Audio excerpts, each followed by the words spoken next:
I know you'll get to it, but I think the other little comparator there in the lower right corner with Warby, I didn't realize that they were on a similar track in terms of not operating. Every single GTC brand out there is struggling, and to be completely honest, architecturally speaking, they are extremely poor. Growing a business requires a holistic approach that extends beyond sales and marketing. This approach needs alignment among people, processes, and technologies. So if you're a business owner, operations, or finance leader looking to learn growth strategies from your peers and competitors, you're tuned into the right podcast. Welcome to the WBS Podcast, where scalable growth using business systems is our number one priority. Now, here is your host, Sam Gupta. Hello, everyone. Welcome to today's show. And if you're joining for the first time, this is part of our industry series for which we meet every Tuesday at 5:30 p.m. Eastern. We review one vendor or the solution. So today we have one of the hottest names, I guess, in the S&OP community. It's called Anaplan. So we are going to have a lot of fun discussing that. Before we do that, we are going to start with everybody's intros. I am going to start with my quick intro. If you still don't know me, Sam Gupta, principal at Elevate IQ. Elevate IQ is the independent ERP and digital transformation consulting firm. On that note, Dave, can I ask you to introduce yourself next? Sure. Thanks, Sam. Hey, everybody. My name is Dave Chrysler, and I own and operate a consulting business working with leaders in manufacturing. And we help them to systemize their business and achieve growth. And I come to you with more than 20 years of operational experience in various operational leadership roles, and excited to be here with the both of you tonight. Okay, amazing. Thank you so much for being here, Dave. Andy, can I ask you to go next? Of course, Sam. And yeah, I don't know you either, Sam. So you don't know me. Okay. my name's Andy Pratico. Thank you for asking me to attend, Sam. As always, I've been involved in ERP software for manufacturers pretty much all my life. I worked all over North America. I worked with over 1,000 manufacturers in my career. And I also have a published book on how to evaluate ERP software. And I put on webinars teaching people similar topics. In fact, I have one coming up on Thursday this week at 9 o'clock Pacific. And it'll be on my LinkedIn profile if anybody's interested. Thank you so much. Of course. And guys, please check the book as well as the webinar. And he is always trying to help the community. So please do check. On that note, Andy, you missed last week. We made some changes, I guess.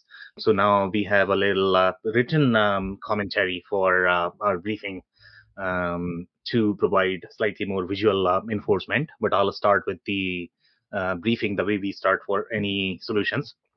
So overall, and I don't know if you guys have come across, if you have any sort of experience, either working for any of your engagements or, for the companies that you have worked with. But overall, when you look at the Anaplan solution, the whole idea of Anaplan is connected planning. Okay. So this is a very interesting take compared to other S&OP or the FP&A solutions that we have reviewed. By the way, just to be clear, I guess I don't think we have reviewed any of the FP&A solutions so far. And if you guys are not familiar with these terms, FP&A stands for financial planning and analysis. That is one software category. There are many different software that are there, and the software vendor that are very popular. And Andy, I'm pretty sure you have come across them. The names are going to be Profixes of the world, Venas of the world. You might have come across Planful. That is one of the FP&A vendor. Oracle has substantial market share. Their traditional application was always Hyperion. NetSuite has the integrated FP&A component, so they are trying to sell NetSuite components. So these are all FP&A vendors. S&OP is a very interesting market as well. Sometimes the S&OP platforms are going to be standalone. Sometimes they are going to be part of the supply chain suite. So I don't know how to describe this, but I guess, the best way to understand this is going to be in terms of Venn diagram. Okay. And the Venn diagram is going to be between your S&OP suite as well as your, this one, the whole planning suite, I guess. So For Anaplan, the best way to understand this is going to be it is trying to merge all of those planning components as opposed to merging the execution component. In some industries, merging all of those planning components are going to be critical. In some industries, you have to have those execution component. For example, let's say if you look at retail, even though Anaplan targets retail as well, but in retail, you are going to require a lot more execution component that need to be tightly bundled with your planning platform. So even if your FP&A component is not going to be tightly bundled with your S&OP, that might be okay. Okay, but again, Anaplan takes a very different approach. They are combining S&OP, FP&A, and any other planning so that all of your planning scenarios are going to be connected. You are going to get end-to-end planning. So it's a very different approach in general of the architecture. Overall, I guess what else did we not cover? In terms of the S&OP solutions, the comparable are going to be O9 we covered last week. Connexus is another one, but I mean they are not going to do FP&A. Their responsibility ends with the S&OP. They might do a little bit of supplier collaboration. They are going to have a little bit of capabilities from your Blue Yonders of the world, E2 Opens of the world, but again, their workflow is very limited to just the sales and operations planning. That's where they excel at. They don't get into the financial planning. Sometimes they might do workforce planning, but that's pretty much the extent. They are trying to do a little bit of sales and marketing planning as well, but again, it's very very lean. Anaplan is trying to do the connected planning, and that's why they are going to be slightly more industry agnostic. The kind of approach that Anaplan takes is a very technical platform in general. So they are not going to have as many prescriptive workflows, and that is the second layer that we generally touch as part of the briefing. That when you look at, for example, solutions such as your Connexus, or you are going to look at O9, they are going to have slightly more prescriptive workflow on top of the platform. With Anaplan, you are developing all of that. With technical platforms, generally, you are going to have a lot more flexibility. So planners are going to love that, but then you increase the consulting cost. So those are going to be some of the pros and cons overall, of these two. Marketing planning in general is very new in the market. I don't know how many companies are able to do that. And Dave, I don't know whether you remember this from the last session. We saw heavy focus on trade promotions planning. With your O9 as well as E2 Open, in my mind, that is also part of that marketing component because MDF, PDF, all of these terms, and Andy, I'm pretty sure you are familiar with them. Marketing development fund, business development fund that you are going to share with your suppliers. That is very common in the software industry. But when you do that, you need to manage the whole process of distributing these funds, managing the campaigns, managing the reconciliation. So all of those workflows are going to be part of that marketing planning. They are doing, some systems are doing a little bit of execution flow as well, from that process perspective. But for the most part, that is going to be planning. But right now, if you look at the maturity of the processes related to marketing, it's very, very, very mature in the market. What size of company would Anaplan be targeting? Very enterprise tool in general. Very, very, very enterprise. In fact, I mean, they are known for their massive workload, and we are going to have some data points that we are going to cover. So we are looking at billions and billions of cells of data. So typically the way the planning platforms work, Andy, is you are literally creating the parallel slices of your database, the whole database. Okay. So when you are going to have, let's say, one scenario, one dimension, based on which you are trying to analyze your planning workflow, what if scenario, meaning you are literally duplicating your entire data model. And that's a big deal. ERPs, even though they are going to be transactionally tight, but they don't necessarily explore as tight planning workflows. ERP systems are not designed for planning centric workflows. Planning is a very different process that gets very thick.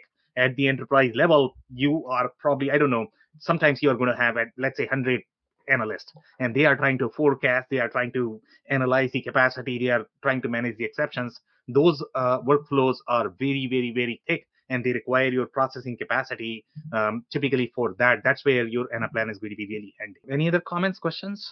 No? Let's move to the next one. So overall, I guess one of the things that you are going to notice here, and these are some of the quadrants from Gartner, and now we have started including them as well as part of our analysis. So some of the things that you are going to notice is their comparison with some of the other forms. I know that it might not be as visible, so I'll try to read as much as possible here. So this quadrant that you're looking at on the left side is the financial planning software.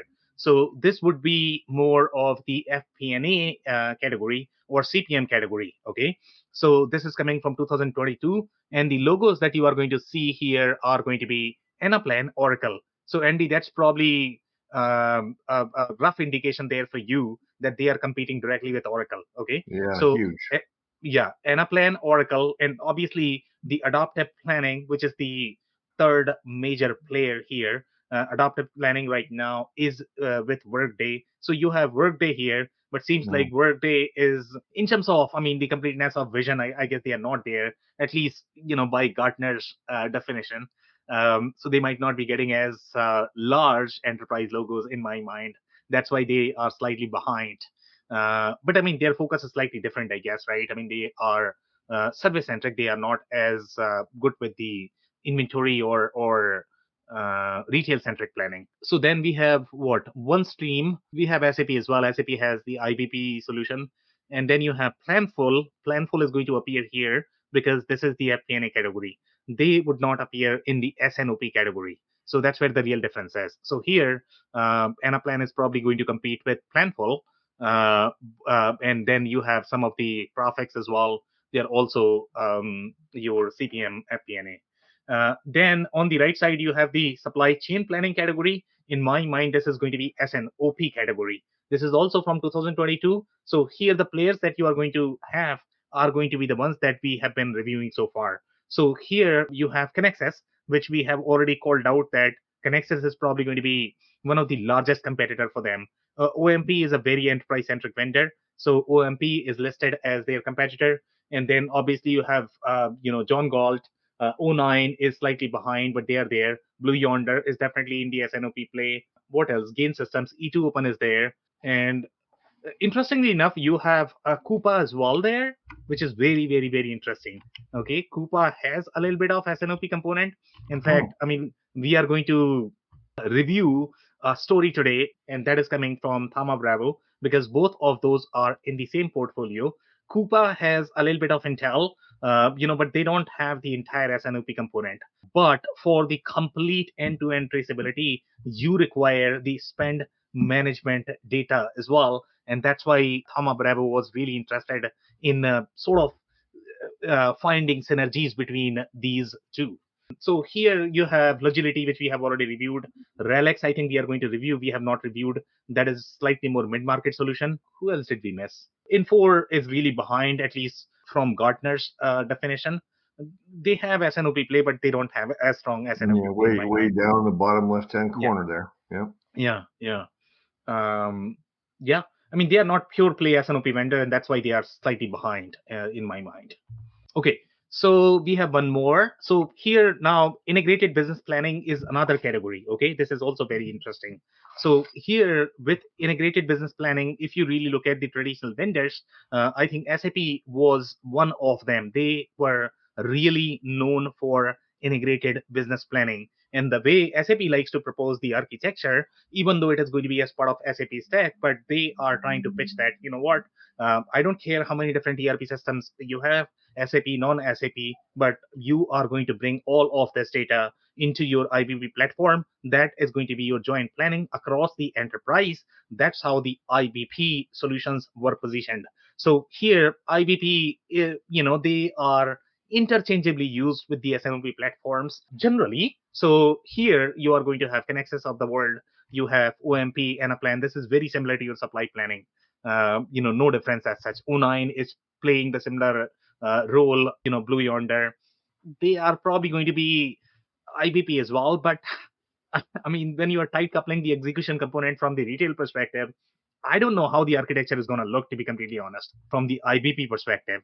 So that would be my concern, that even though Blue Yonder is positioned here, E2 Open is positioned here as well, but that is not the pure play sort of IBP or planning platform, architecturally speaking. So it's very interesting the way Gartner has positioned these. Some more comments coming from Gartner, and they are trying to position this as XP&A, and XP&A is a new category. And basically, what this is, most of the planning platforms that we have in the market, they all are trying to consolidate. They all are trying to do a lot more in general. Some are taking the consolidation strategy from the execution perspective. So that's why the supply chain suites are becoming far bigger, right? But then the other strategy that the planning solutions are taking is they are merging other planning categories. So FP&A is merging with S&OP, S&OP is merging with the marketing analytics, workforce analytics. All of those are coming together. So that's what they are saying. XP&A is the evolution of planning, combining financial and operational planning on a single composable platform. Now, composable is a huge topic. Okay. I'm not going to start on that. And Dave is already smiling, I guess. Well, I mean, you just kind of think about how these functions exist today, and even though there could be some, tool overlap, if you will, this is obviously ideal state, but I think we have a long way to get to get there, because you think about how planning really happens in an organization, and I think this is a challenge. I'll leave it at that. Yeah, and it's kind of interesting how people sort of throw in the composable word everywhere nowadays, to be completely honest, okay? Even though, I mean, from the strategy perspective, what XP&A does is you are trying to consolidate a lot of different platforms because integration is very hard. We all know this. And that's why consolidation makes sense. But they will throw in composability, word everywhere, wherever they can. In my mind, it has nothing to do with composability. When you are talking about XP&A platform, to be completely honest. It extends a traditional FP&A solution focused solely on finance into other enterprise planning domains, such as workforce, sales, operations, and marketing. The report also suggests that through 2024, 30% of FP&A implementations will be extended to support operational finance processes, with 50% requiring a substantial XP&A roadmap from the vendor. That's a very interesting comment, to be completely honest. Okay, so if you really think about most of the FP&A platform, do they support operational processes? That could be argued. I don't know if they really cover the sales and operations planning. They don't cover marketing. It's really limited to GLs. That's when your FP&A planning starts. You don't really have any other data sets in most of the FP&A platforms, even the ones that are going to be really heavy. What they are trying to do is they are trying to acquire other companies, and they are trying to integrate these capabilities as part of the same solution. So they can increase their deal size. Okay, that's how consolidations work. Okay, it has nothing to do with composability, but sure, I mean, this is probably composable now. And a roadmap from the vendor, I really don't know if that is true or not. I'll say that. Okay, so some more comments. I mean, this is the picture that you're going to see a lot more overall in Anaplan presentation. So here they are talking about, financial planning, operational planning, reporting, analytics and simulation, performance optimization, and strategic planning. And you are covering all of the functions, finance, sales, supply chain, HR, IT, and marketing. Okay, so finance was the traditional function from the FP&A perspective. Sales and supply chain and supply chain has a lot of layers as well. So when you look at sales and operations planning, that did not generally cover the supply chain. So supply chain is going to be more from the spend management perspective. That's where Coupa is really handy. So now, obviously, that data is super important as well. HR was there always, because finance and HR, they go hand in hand. So the majority of the FP&A platform, they had some form of workforce planning in general. If you look at Oracle, they had their ACM, and they were sort of pumping this data inside their FP&A platform. So HR data was always there. Workday, if you look at it, they had HR data. But the traditional FP&A platform, they probably did not have HR data.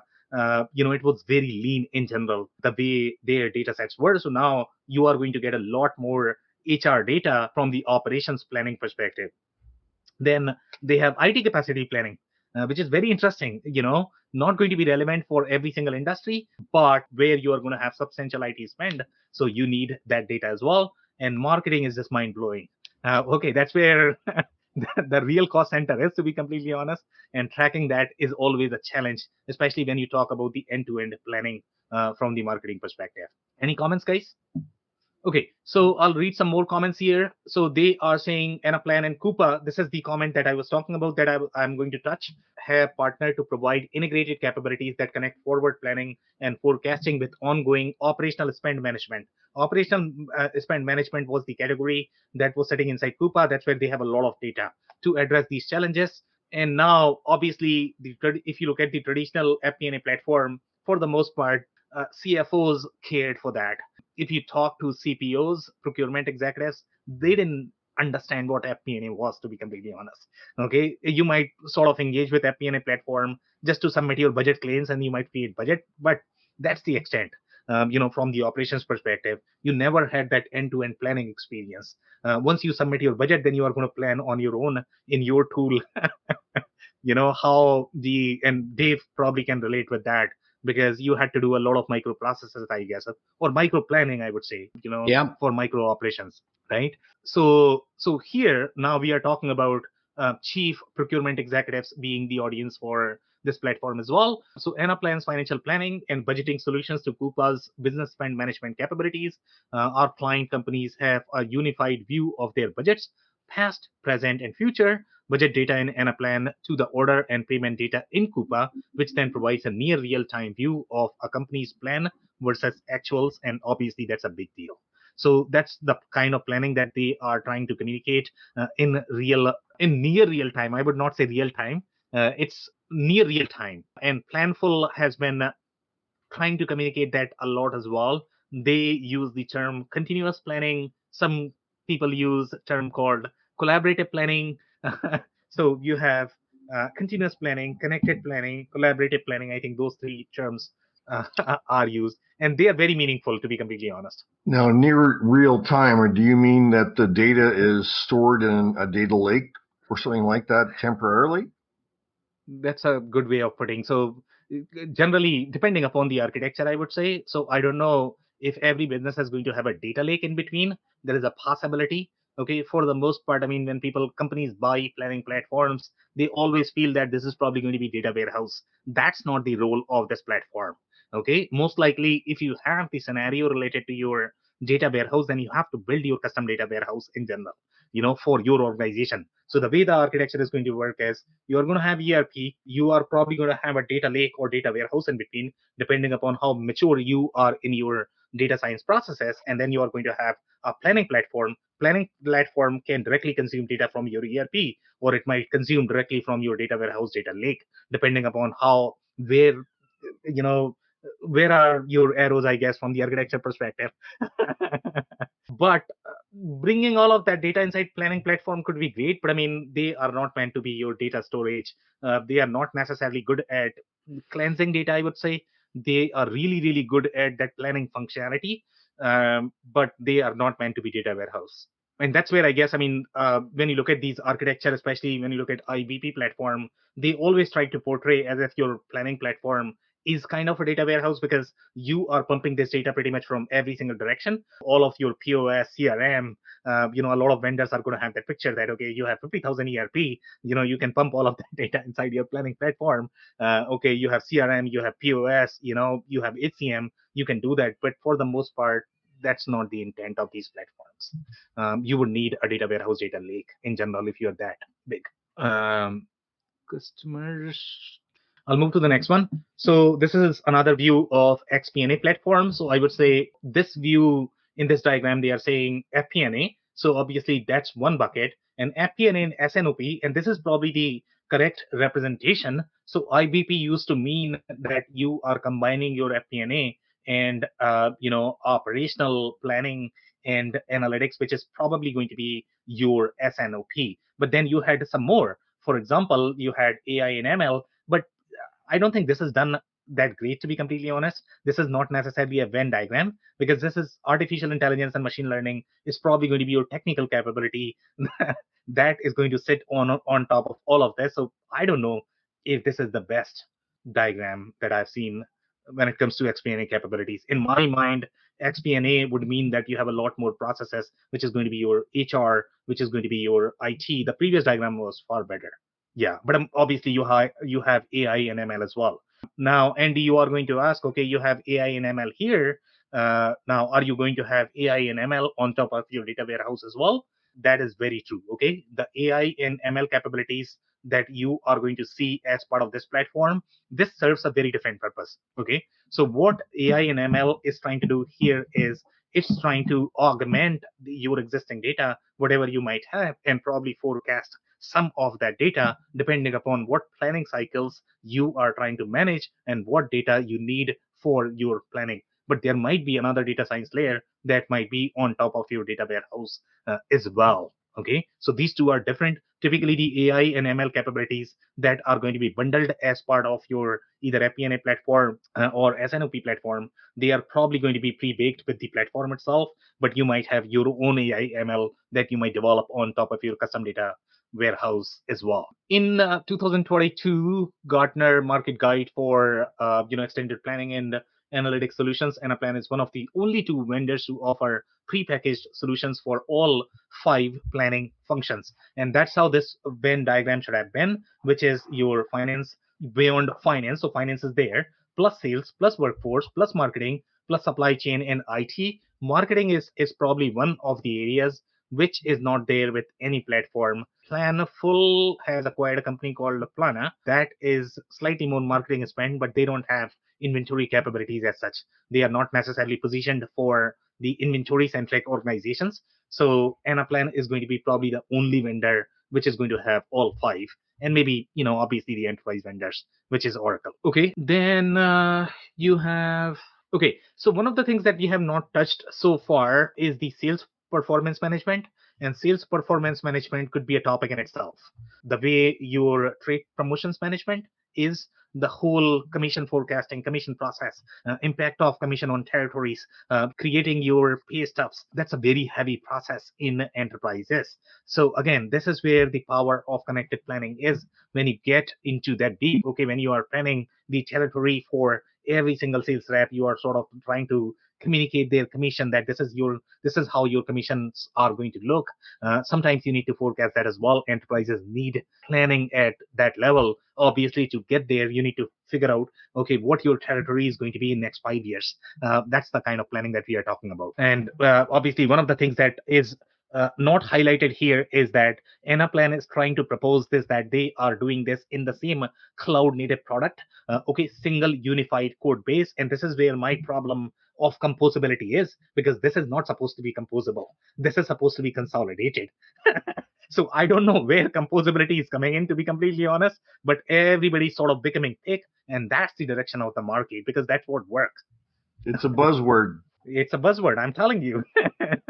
Okay, so this is the again, it is coming from Anaplan, and they like to show the slide in general. So in this particular case, you are going to have all of these buckets that you are trying to plan together.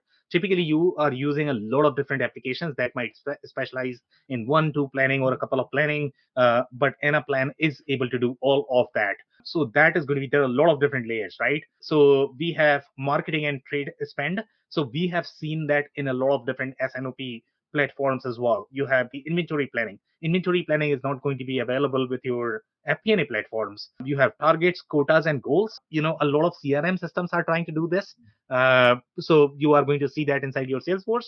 But okay, all of the vendors are going to fight, okay, where this process is going to be. So you need to figure out, okay, who's going to keep that, I guess. Then you have the long range planning. You have revenue planning, forecasting. You have workforce planning. Your ACM vendors are going to fight that they are going to keep that, right? Then you have territory planning. Again, that belongs to your CRM. Sales forecasting, demand planning, S&OP as well. Capacity planning is very different as well. Typically, that resides inside your S&OP platform. Commodity price forecasting is very interesting. Can you believe this? Okay, so that's typically going to be a part of your S&OP platform. M&A modeling, very, very, very, very interesting. You are not going to find that with even mature FP&A platforms. So that's very, very, very interesting as well. And if you look at what is that function called? I'm missing the name right now. What is that? Corporate, Dave, help me out here. The one that does M&A inside companies, corporate planning, not corporate planning, right? I mean, okay, we'll come back to that name, I guess. But typically, sorry, I'm talking about the department that is responsible for the M&A function. Typically, they are forecasting, they are analyzing, okay, if I merge this business, okay, what is going to be the impact? So we are really looking at the marriage of the business, forecasting at that level. That planning itself is very, very, very thick. And in general, when you look at, any of the Fortune 1000 organizations, they are probably doing 20, 30, sometimes 50, sometimes 100 acquisitions are a year, and the deals that they are evaluating is probably going to be 15 times of that. So they are looking at roughly 1,500 deals a year, which is a big deal, and that's a massive spend. So they need to analyze that. Pretty broad. I'm sorry. Was somebody speaking there? Yeah. Sorry. What's that? I thought somebody was speaking. Sorry. No. I was just saying very diverse, very broad, does everything. Yeah. So this is the intent of planning. I mean, if you look at the enterprise-wide planning, these are different work streams that need to be part of the planning. And in general, when you look at the planning function across different software that we have reviewed, obviously they are all going to fight that, hey, the planning belongs to me. ERP is going to fight, S&OP is going to fight, FP&A is going to fight, CRM is going to fight. So everybody's fighting. But if you're looking for something like connected planning where all of your planning workloads need to be at one place, this is probably one of the very few systems that can do that. Okay. Now, this is the acquisition story coming from 2022. So this is now one of the challenges overall from the deal flow perspective, I guess, that Anaplan has had. They were really struggling to win against the prescriptive vendors. And sometimes it's much easier for the prescriptive vendors to win. And the reason for that is because they are going to have a lot more relevant capabilities related to the industries and companies like that, because the consulting cost is not going to be as much when you are trying to develop all of those capabilities. Number one, you require subject matter expertise, and number two, you are going to be going to spend a lot. So you have a real risk of your implementation failure when you are going to buy a platform like Anaplan. So in general, they had to be slightly broader, platform centric approach, but then they have learned their lesson, and now they are trying to acquire all of those partner add-ons and trying to create the functional capabilities that are easier to sell. So this is that acquisition where they acquired their own partner who had industry related IP, and now they are trying to sell as part of your Anaplan portfolio so that your time to market is going to be faster, I guess. This is a very similar approach as your Infor, Epicor, ECI, AppChains of the world, the approach that they are taking. So here, I mean, and they have used the same term, if you notice. So they are saying Vuelta's application division, including purpose-built out-of-the-box application for demand planning, supply planning, inventory planning, and sales and operations planning, integrated business planning. So all of that they had for specific industries. The company will add 4 best-in-class applications to its existing supply chain offering, a move that will arm Anaplan customers with greater choice and faster time to value. So any of those purpose-built applications, they are definitely going to have that faster time to value as they respond to the real-world problems impacting their operations today. Okay, so this is the story. We have one more story here related to the coconut water brand. And again, their planning is going to be very, very, very detailed in general. When you get into that food and bev space in general, their planning is very thick. So they are talking about, they had IP for this, right? So they are talking about their industry knowledge. Now, what is that? Vita Coco staff across the globe can now access, share, and analyze planning and supply data quickly and efficiently, which enables prompt decisions and nimble responsive planning. But the intent of this acquisition is really to get those industry capabilities that Anaplan never had. Okay, one more story, and this is the GTC story, and this is probably the poster child, I guess, of Wall Street. It was there, especially during COVID. Now, none of the GTC brands are doing good, to be completely honest, okay? So these guys actually bought Anaplan as well. So here the story is, and I don't know whether you guys are familiar with Allbirds or not. We have covered them in different episodes on WBS Talks too. So this is one of the most highlighted brand, from Shopify perspective. This is probably one of the biggest DTC, client for them. So Allbirds has been a proven disruptor in the retail industry since its launch in 2016, known for its comfortable, its sustainable and natural shoes. So obviously it's a shoe brand. Allbirds has led the path for approaching sustainability. So they are really, getting into that sustainability business, from open sourcing its footprint calculator to creating the world's first carbon zero shoes. Now, in this particular case, they have selected Anaplan, and Columbus Consulting. They are big into in that retail space to streamline its supply chain operations, including demand planning and forecasting, inventory planning, and merchandise and materials management. Now, the problem, okay? So, in this particular case, yes, you are going to get detailed planning, but are you going to get the kind of planning that you need for a retail business that you are going to get inside your Blue Yonder E2 Open? I would question that, because here you are going to get connected planning, but for retail business, the kind of embedded planning that you need is very different. And that could be one of the reasons why they might be struggling overall from the business perspective, to be completely honest. Okay. So here they are saying Anaplan's market leading planning platform will arm Allbirds with real-time visibility and flexibility up and down its supply chain, ensuring the growing footwear brand can pivot quickly in response to unplanned changes from consumer demand to inflation. Again, planning is not as real time as your execution system is going to be. So that's where the real difference is. And in retail, your embedded planning matters. So for retail businesses, your E2 Opens of the world, Blue Yonders of the world are probably going to be better fit.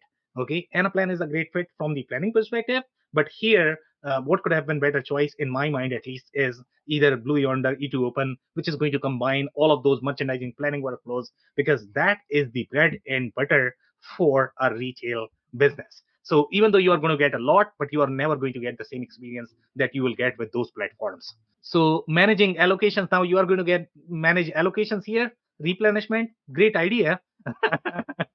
But it's going to be a very heavy lift overall from the integration perspective. Across its distribution centers and stores to have this, business time in its planning cycles, reduce excess or unnecessary cost, and increase forecast accuracy. Again, these are all planning workloads. They are not meant to help you with your real time execution. Typically, planning and execution, they are completely disconnected. And with retail business, the way their planning works, especially when you talk about the intraday planning for DTC business, it's a very different model. So in that, you have to have that execution component as part of your planning workload. And that's why, again, Blue Yonder E2 Open would have been a better fit for them. I think another, point to make on, especially with a company like Allbirds, Sam, is, they were on, and I don't know about, as we head into this year, right? But they were on just an incredible sales trajectory since they launched. And, so you can have all of the best planning tools in the world. But, the challenge is still balancing, the real world and what's happening.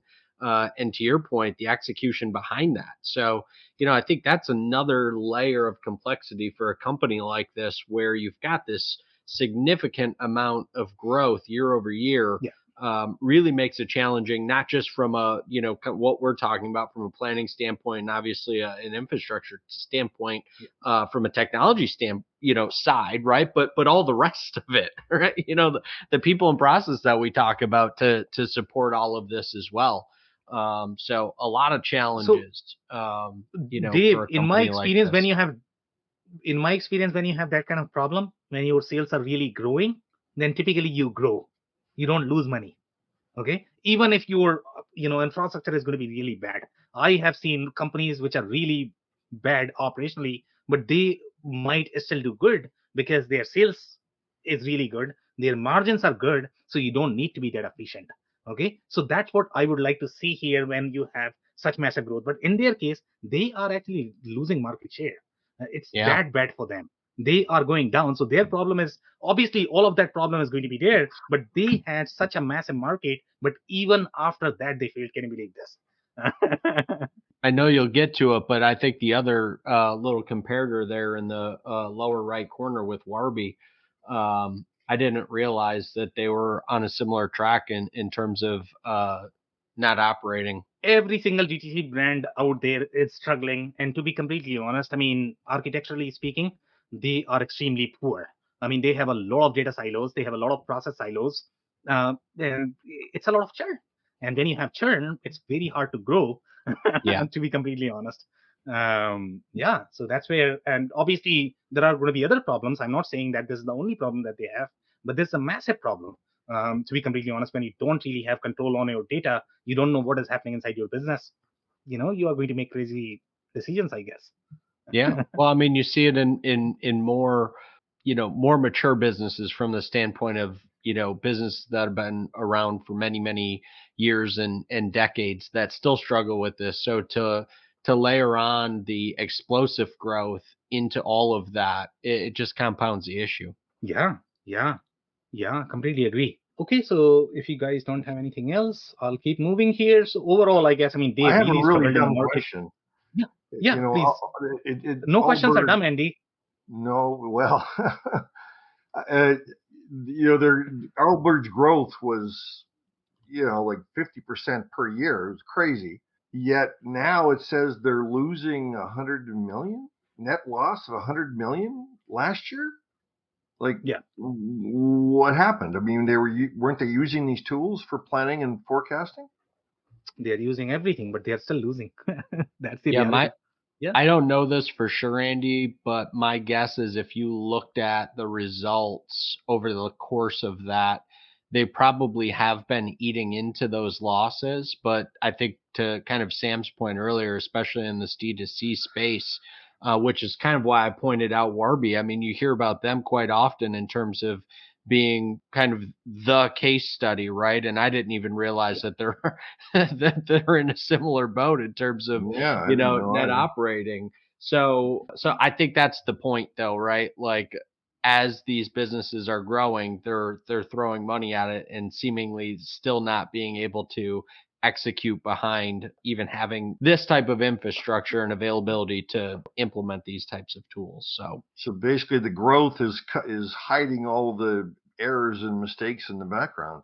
Yeah, and the other point that you need to think about is all of these vendors are going to highlight their case studies, how good they have done for these brands. But if you look at the overarching picture of the business, I mean, I don't know whether you guys have paid attention to this. They are trading at roughly 10% of the IPO price. Can you believe this? 10% of the IPO price. That's how bad it is. Yeah. It's crazy. Yeah. The other thing I'd point out just from a general standpoint, especially when you're talking about venture-backed companies, a lot of, especially the early year, everybody's focused on the revenue growth.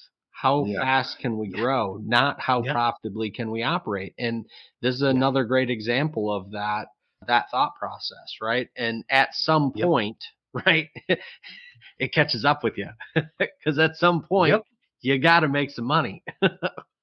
Exactly. Or raise another round, I guess. Yeah. Could not agree more. So if you guys don't have anything, I'll move to the next one. So here we have one more case study, I guess. This is coming from Eco Global Logistics, is a non-asset based logistics company. Here they are talking about logistics needs of over 35,000 clients, but own no trucks. So this is asset-less business, very common in the transportation industry. By working with more than 50,000 carriers, including fleets of all sizes, Eco finds a carrier to deliver a load. And then here they are talking about Anaplan was able to remove complex bonus calculations from the incentive compensation team. Incentive compensation is a team. You need a team to be able to compute all of these bonuses. Can you believe this? Okay, and sometimes that team could be very big inside transportation industry because you are computing bonuses for a third party and you need to have the whole reconciliation process. Can you be So that gets very, very, very complex in general. So that is the kind of workflow that we are talking about. That's where Anaplan is really good. They are saving over 50% of the time spent on the required process. It also gave managers the ability to project their own bonuses based on current trends, as they now have visibility into every calculation that is being made, as well as input options for future months. The annual budget took 6 months of 14-hour days to build in a spreadsheet. They were doing this inside a spreadsheet. Can you believe this? Dave, they need your skills, I guess, to be able to do that. Yeah, that's pretty incredible. Yeah, that brought powerful computers to a screeching halt. We were still building the budget in March when leadership wanted January performance data. That's how late they were. Consisting of about 70 team members, can you believe this? Who are in constant communication with clients, begin entering information on clients' plans into Anaplan. So you are talking about communication between your clients as well as your carrier. So there is a lot of churn there. They are required to do this monthly. Most of them do it weekly. So this is a great use case for Anaplan. Also input extensive historical data on staff productivity in Anaplan. Planners know how many loads on eco operator can arrange daily, how many invoices an account receivable and account payable clerk can process daily. Great, I don't have anything to add there. Yeah, so overall, I guess they had roughly 85% of their SG&A were in the expenses. So that's the kind of planning that they are talking about. And they were able to do all, not only expenses, but T&E and the professional services spend, which is, again, a major category for these businesses. So again, I mean, this is where the connected planning is really powerful in my mind. This is a great use case, not the previous one. This is another case study.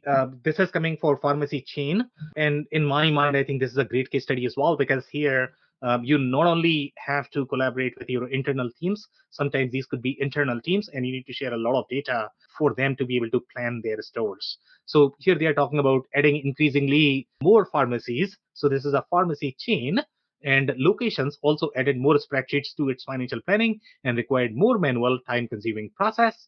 Its finance team needed to understand what the numbers meant to the business instead of just pulling the numbers together. The solution, and again, this is all driven by FP&A people. So this is going to be a responsibility of the FP&A person. So again, this is very FP&A centric use case in my mind. Joined this team, she focused on creating a sustainable planning is what she's branding it as. Tools led to the cloud-based Anaplan platform. Okay, I don't have any. Okay, so one point that I want to touch is currently we are at about 23 gigabytes worth of model size. That's how big these models are. Can you believe this?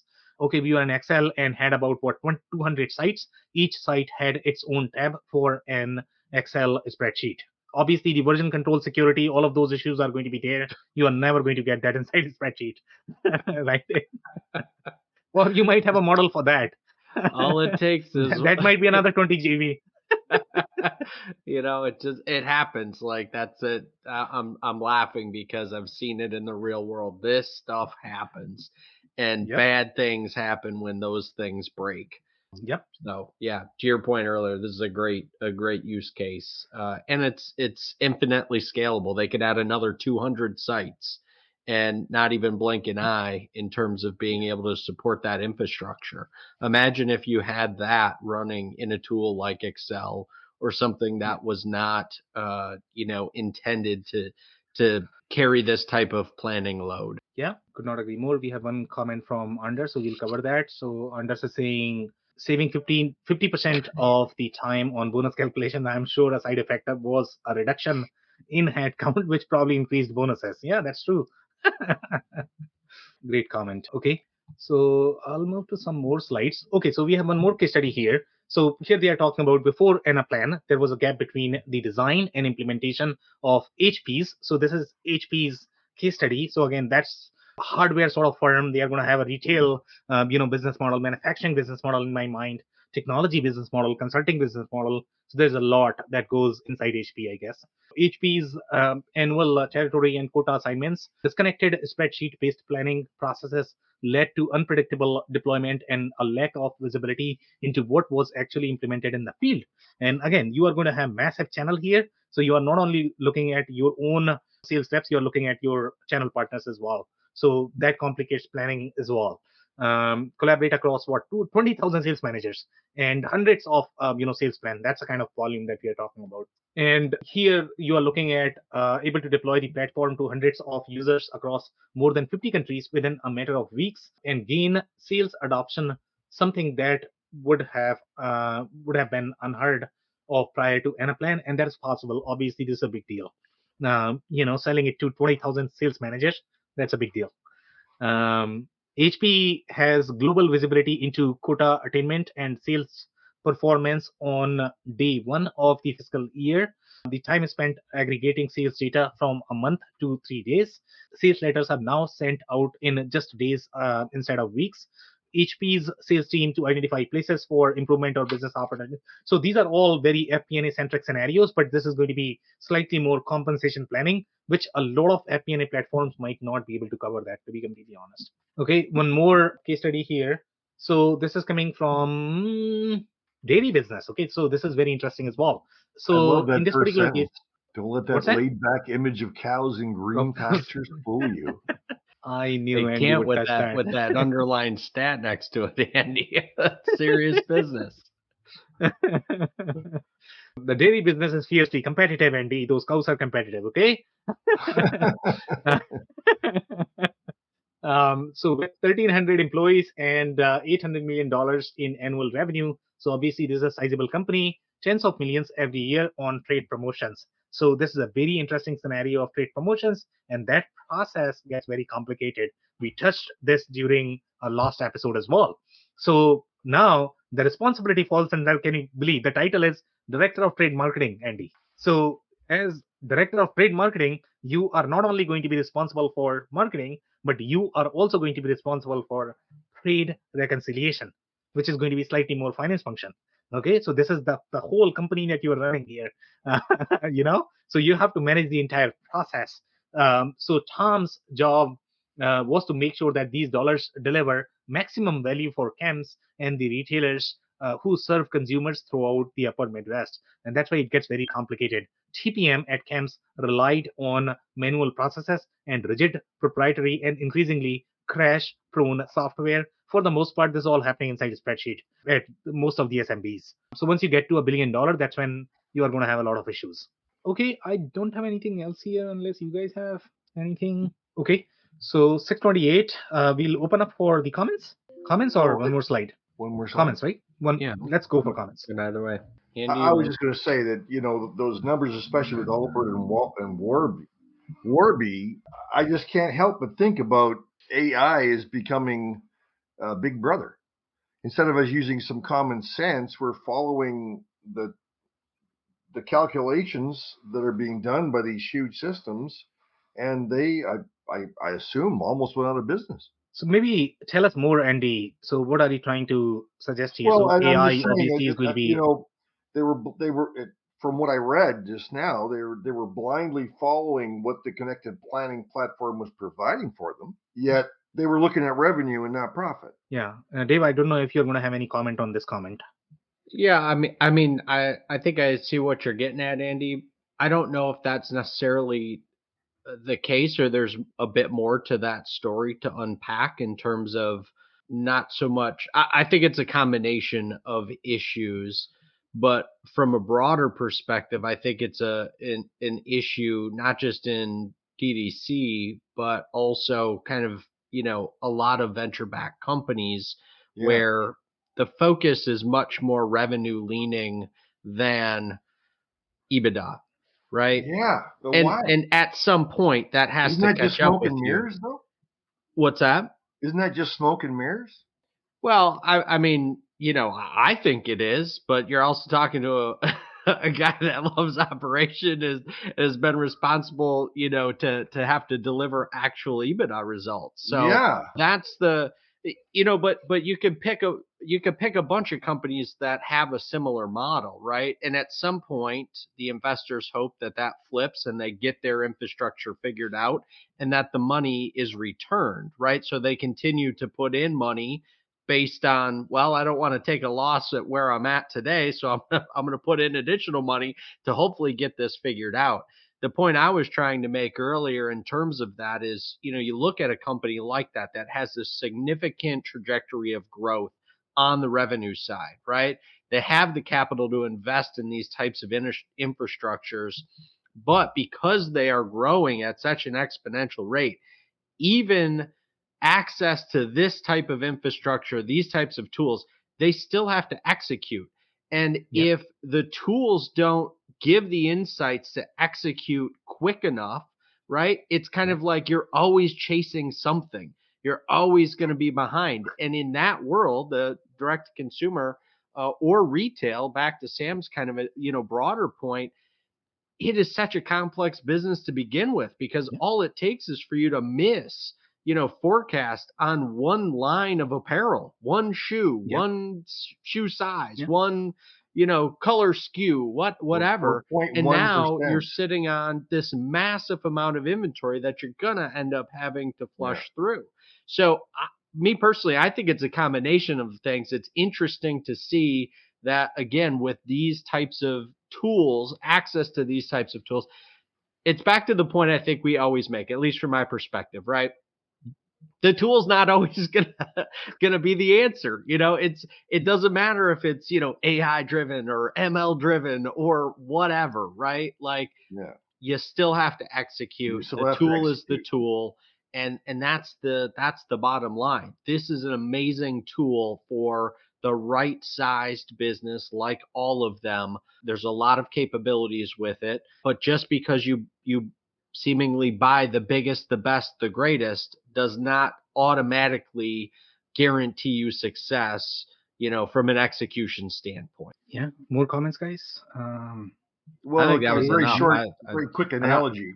Sorry, Dave. What was that? I said, I think that was enough. You explained it very, very well. I think an analogy is obviously I deal with companies evaluating ERP systems all the time, and different target, different industry, different technology, but they're all so focused at the functionality and making sure it does every little thing they possibly could want. How many digits is the part number, et cetera, et cetera, et cetera. And they forget about the simple thing that if you fail to implement it, you fail to use the tools properly, why did you care what the sales demo looked like? Back to that, and that's a great point, Andy, because I go back to that one slide that talked about, kind of the vendor providing the model in terms of, bringing together all of the connected planning capabilities, right? And that I think that's the perfect connection for me, because who's to say that the vendor has the best use case for that scenario when, most of the issues lie in the communication across the organization to begin with, in terms of how can we bring these pieces of data together in a meaningful way to ultimately get to the point that we can execute. Yeah, could not agree more, guys. More comments, or can we wrap? No, that's great. I think we're good. So much. Okay. Perfect, guys. So that's a wrap. If you joined for the first time, this was part of our industry series for which we meet every Tuesday at 5:30 p.m. Eastern. So make sure you guys are going to be here next week. We are going to come back with another vendor or the solution. On that note, thank you so much, everybody, for tuning in tonight. Thanks, Happy Valentine's Day. Thank you for listening to another episode of the WBS Podcast. Be sure to subscribe on your favorite podcasting platform so you never miss an episode. For more information on growth strategies for SMBs using ERP and digital transformation, check out our community at WBS.rocks. We'll see you next time.